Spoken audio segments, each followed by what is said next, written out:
Bizda Qirg'iz qalasiga keldik. Bu yerda eshiklarga qaraganda, bu Qirg'iz qalasi oldin madrasa bo'lgan ekan. 9-10 asrlarga oid qala hisoblanadi. Bu yerda har bitta qizni o'zini 8 tadan kanizaklari bo'lgan ekan.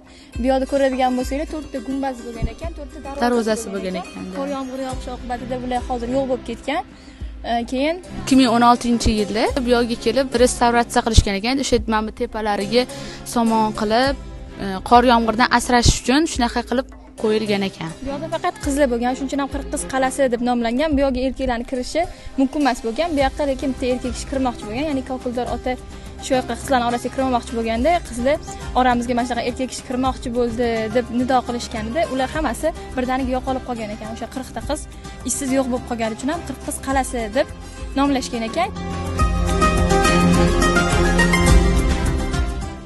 Surxondaryo viloyatidagi Sulton Saodat majmuasi hisoblansa, bundan tashqari Qashqadaryo viloyatida ham Dorus Saodat degan majmua bor.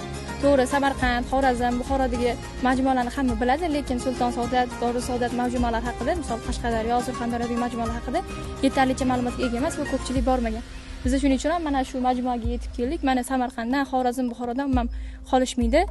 Ko'pchilik bilmaydi. O'shaning uchun ham biz turistlarga ko'rsatish uchun, umuman mahalliy turistlarimizga ham ko'rsatib namoyon etib berish uchun o'sha yoqqa yetib keldik. Ko'rishingiz mumkin. Juda ham chiroyli majmualar.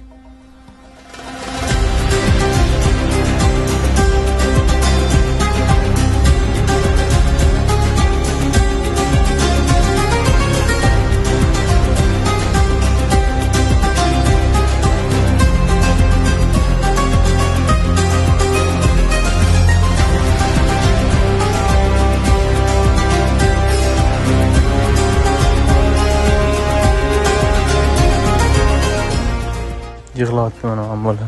Bitta turist yo'q ekan. Evet, turistlarni chaqirish kerak shu yerga.